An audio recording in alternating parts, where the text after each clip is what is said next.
नमस्कार। आज मेरे साथ मेजर जनरल हर्ष कक्कड़ साहब। हर्ष कक्कड़ साहब सोल्जरिंग के बाद बहुत पढ़ते लिखते हैं डिफेंस के बारे में। तमाम जनरल्स में छपता ही है, आप लोग भी पढ़ते सुनते होंगे इनको। और मेरे लिए जब कुछ नया चीज मुझे समझनी होती है या वो उसमें कुछ मेरे समझ में नहीं आता है तो मैं आपके पास जाके उसका क्लैरिफिकेशन ले लेता हूँ।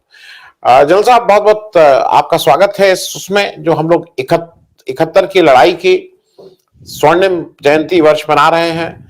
बांग्लादेश का लिबरेशन भी हुआ था। आप जनरल साहब, सबसे पहला जो मैं आपसे एक चीज समझना चाहूंगा, जो वेस्ट पाकिस्तान और ईस्ट पाकिस्तान था 1971 से पहले, उसमें 7 दिसंबर 1970 में इलेक्शन होते हैं और इस बीच वहां का जो भी होता है वो ईस्ट पाकिस्तान में शेख मुजीब की पार्टी जीत जाती है पूरे ठीक से, पूरी नेशनल असेंबली। उसको वो सत्ता देना नहीं चाहते हैं, उनकी अपनी समस्याएं होती हैं और 25 मार्च को वो ऑपरेशन सर्चलाइट अपने यहां शुरू कर देते हैं ईस्ट पाकिस्तान में। और वहीं से एक तरह से नींव पड़ती है इस युद्ध की। ये क्योंकि 3 दिसंबर, एक साल के अंदर आप बांग्लादेश बना दिए थे आप लोगों ने, तो इसका थोड़ा एक मुझे बैकग्राउंड समझाइए कि ये क्या इसकी नींव 47 में पड़ गई थी या इसकी नींव 7 दिसंबर 1970 में पड़ी जब उनके मैंडेट को उन्होंने इज्जत नहीं दी? लीव तो उनकी 1947 से ही चल रही थी। पहला झगड़ा तो ये था कि उन्होंने उर्दू और इंग्लिश, जो उन्होंने दो भाषा ली है वेस्ट पाकिस्तान ने पूरे देश के लिए, इंक्लूडिंग ईस्ट पाकिस्तान के लिए, और ईस्ट पाकिस्तान जिसका पॉपुलेशन उनसे काफी ज्यादा था, वो बंगाली मांग रहा था as one of the national languages, जो वेस्ट पाकिस्तान मानने को तैयार नहीं था। झगड़ा उधर से शुरू हुआ। दूसरी बात थी कि वेस्ट पाकिस्तान क्योंकि मेनली पंजाब डोमिनेटेड था, उनकी आर्मी उस समय पंजाब डोमिनेटेड थी, उनकी ब्यूरोक्रेसी, उनकी पॉलिटिकल पार्टी सब पंजाब डोमिनेटेड थी। सो ऑटोमेटिकली उन्होंने जो ईस्ट पाकिस्तानीज के बंगालीज थे उनको उन्होंने समझा कि वो हमारे से काफी नीचे हैं और इन्होंने यही रखा था कि पूरा कंट्रोल रहेगा वेस्ट पाकिस्तान में। तो जब इलेक्शंस हुए थे दिसंबर 1970 में, शेख मुजीबुर रहमान की पार्टी ने 160 सीटें जीती 162 में से, तो 2 ही सीट उन्होंने कंप्लीट ईस्ट पाकिस्तान में हारी थी। और वेस्ट पाकिस्तान में भुट्टो ने सिर्फ 81 सीट जीती थी, which was the largest party in West Pakistan. Automatically Sheikh Mujibur Rahman को प्राइम मिनिस्टर बनना था। याया खान, जो उस समय एक बड़े हेवी ड्रिंकर थे, वुमनाइजर थे और पाकिस्तान के मार्शल लॉ एडमिनिस्ट्रेटर थे, वो और भुट्टो ने मिलकर ये डिसाइड किया कि हम ईस्ट पाकिस्तान के किसी रिप्रेजेंटेटिव को देंगे नहीं, क्योंकि उनको यही दिमाग में था कि पंजाबी स्ट्रांग है, और उन्होंने वो मंजूर करने से इनकार कर लिया। अब ये नहीं कि भाई डिस्कशन करो, कोई सोल्यूशन निकालो या री इलेक्शन करो, कुछ करो। उन्होंने जाके मुजीबुर रहमान को अरेस्ट कर दिया और ऑपरेशन सर्चलाइट लॉन्च कर लिया।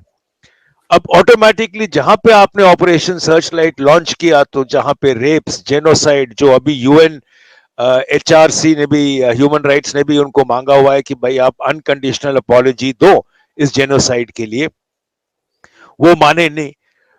उस समय जैसे जेनोसाइड शुरू हुई और जैसे यहां डेथ शुरू हुई, रेफ्यूजीज इंडिया में स्ट्रीम करने लगी, चारों तरफ तो इंडिया ही थी।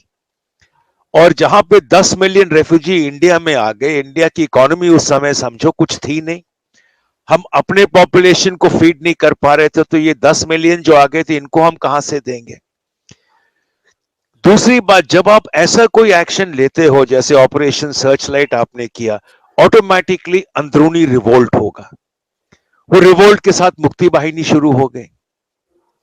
अब इंडिया ने पहले तो शेख मुजीबुर रहमान को सपोर्ट किया ऑटोमेटिकली, क्योंकि लीगली और डेमोक्रेटिकली उनको सपोर्ट करना जरूरी था।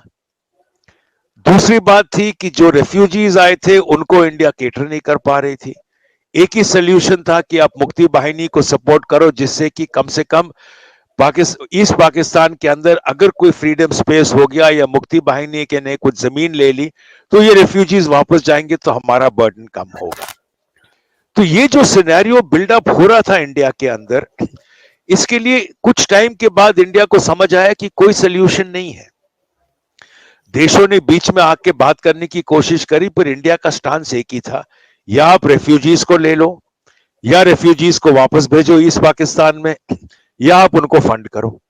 हम उनको सपोर्ट नहीं कर सकते और हम ये पॉपुलेशन इंडिया के अंदर हम ले नहीं सकते। तो जब ये बातचीत फेल होने लगी तो और कोई सोल्यूशन था नहीं, बल्कि कि ऑपरेशंस लॉन्च करो, कुछ जमीन कैप्चर करो या कुछ इलाका क्रिएट करो जहां पे रेफ्यूजीज जाएंगे और हमारे रेफ्यूजी का प्रॉब्लम खत्म हो जाएगा। और ये जो आप इलाका कैप्चर करोगे चारों तरफ, क्योंकि चारों तरफ का इंटरेस्ट था तब, क्योंकि रेफ्यूजी सब जगह आ चुके थे, तो अगर ये जाएंगे तो ये जो इलाका बनेगा ये बफर बन जाएगा। इनिशियली वो थॉट प्रोसेस था, बट सब्सिक्वेंटली वो थॉट प्रोसेस चेंज होने लगा। और जो प्रेशर्स इंडिया के ऊपर बिल्डअप हो रहे थे, सरकार के ऊपर बिल्डअप हो रहे थे, क्योंकि और कोई तरीका था नहीं जिससे कि आप ये प्रॉब्लम सॉल्व करो। पाकिस्तान सुनने को तैयार नहीं था, वो कोई बीच में आए तो वो उनके साथ डिस्कस करके हल निकालने के लिए तैयार नहीं थे। उनका भी बिलीफ ये था कि हमारे साथ जो चाइना है, यूएस है, हम सियाटो के मेंबर हैं South East Asian Treaty Organisation के, तो हमें चारों तरफ से दुनिया से सपोर्ट आएगी, इंडिया को कहीं से मिलेगी नहीं, ज्यादातर रशिया से थोड़ी डिप्लोमेटिक सपोर्ट मिलेगी। तो उनका ये थॉट प्रोसेस और कह रहे थे कि इंडिया कुछ कर पाएगा नहीं। ये इरादे के साथ पाकिस्तान डटा हुआ था और इंडिया के पास और कोई चारा था नहीं कि वापस अगर आप करोगे नहीं कब्जा तो फिर ये रेफ्यूजीज जाएंगे नहीं। और मेन प्रॉब्लम हमारे पास था कि डेमोग्राफी चेंज हो रही थी। डेमोग्राफी की, रेफ्यूजीज जहां आए थे तो पूरा डेमोग्राफिक पैटर्न चेंज हो रहा था, और एक बार अंदर आ गए तो फिर ऑल ओवर इंडिया स्प्रेड हो रहे थे, तो ये भी इंपैक्ट आ रहा था। तो आपके पास और कोई मेजर ऑप्शन था ही नहीं other than to go to war to resolve ये जो प्रॉब्लम्स इंडिया फेस कर रही थी, इकोनॉमिकली, डेमोग्राफिकली, उनके फूड स्टॉक्स, वैसे ही हमारे पास प्रॉब्लम्स अपने थे, तो ये एड अप हो रहा था। जी, मैं साहब एक और बेसिक चीज है जो कहीं बहुत क्लियरली किसी ने नहीं बताया, मैं आपसे पूछ लूं। ऐसा कहा जाता है कि 1965 में इंडिया के लिए केक वॉक था अगर वो ईस्टर्न सेक्टर में चलना चाहती, क्योंकि वो पाकिस्तान उसको प्रोटेक्ट ही नहीं किया था। और वेस्टर्न पाकिस्तान वाले इसका एलिगेशन लगाते हैं कि शेख मुजीब की एक अंडरस्टैंडिंग इंडिया के साथ हो गई थी 62 वॉर में भी और 65 में भी। वो इस तरह का एलिगेशन शेख मुजीब पे लगाते हैं। ये कहां तक सही है, क्योंकि 65 में हमने ईस्टर्न फ्रंट पे कुछ नहीं किया था। हमने दोनों 65 में और 71 में कोई इंटेंशन नहीं था वॉर का। 65 में जब पाकिस्तान ने किया ऑपरेशन जिब्राल्टर लॉन्च किया, तो हम बेसिकली वहां पे डिफेंड कर रहे थे, क्योंकि जितना आप एक्सपैंड करो उतना इकोनॉमी के ऊपर इंपैक्ट करता है, और उस समय इंडिया कहीं अलाइंड नहीं थी, तो हम लोगों ने ईस्ट पाकिस्तान में कोई खास एक्शन नहीं लिया। दूसरी बात याद रखो कि महीना था सितंबर जब पाकिस्तान ने लॉन्च किया। सितंबर के महीने में वहां पे अभी तक बारिशें खत्म नहीं होती। ऑपरेशंस ईस्ट पाकिस्तान में अगर आप लॉन्च करते सितंबर 1965 में, आपके फोर्सेस ज्यादा अंदर जा नहीं पाते, मेनली क्योंकि वेदर कंडीशंस, ग्राउंड कंडीशंस, आपका आर्मर नहीं निकल पाता। फिर आपको जो फोर्सेस आपके पास अवेलेबल थे, आपको दोनों तरफ स्प्लिट करने पड़ते, ईस्ट पाकिस्तान के लिए एडिशनल फोर्सेस मूव करनी पड़ती, तो उसके कारण, और फिर उतना ही आपके पास जो इक्विपमेंट है, खासतौर पे एयर पावर और बाकी चीजों के ऊपर इंपैक्ट पड़ना था। और अगर कोई खास गेन्स नहीं मिलने थे because of weather and ground conditions, तो वहां जाने का कोई खास मतलब था नहीं जी। और चाहे वो ब्लेम करें, क्योंकि अगर आप पाकिस्तान की हिस्ट्री बुक्स अभी भी खोल के देखो, 71 की डिफीट वो किसके ऊपर डालते हैं? वो कहते हैं कि बांग्लादेश में उस समय बंगाली हिंदूज बहुत ज्यादा थे, ज्यादातर वो स्कूल टीचर्स थे, ज्यादातर यूनिवर्सिटी प्रोफेसर्स थे। उन्होंने जो वहां के मुस्लिम्स है उनके दिमाग में डाल दिया था कि वेस्ट पाकिस्तान अग्रेसर है, वेस्ट पाकिस्तान हमारा दुश्मन है, और उन्होंने ये जो एटमॉस्फेयर किया था वेस्ट पाकिस्तान के खिलाफ, वो बेसिकली बंगाली हिंदूज थे जो अपनी पूरी इनकम इंडिया को भेजते थे और वहां ईस्ट पाकिस्तान में कुछ खर्च नहीं करते थे। ये अगर आप एक आर्टिकल पढ़ो 2014 या 2015 अगस्त 15 का निकला हुआ है पाकिस्तान न्यूज़पेपर डॉन में। आपको ये पूरा आर्टिकल मिलेगा जिसके अंदर उनकी पूरी ट्विस्टेड हिस्ट्री है। 65 की भी उन्होंने यही लिखा है कि पाकिस्तान ने इतनी जमीन कैप्चर कर ली कि इंडिया डर के यूएन भागा और पाकिस्तान ने बड़े अच्छे मूड में आके उनको वापस कर दी।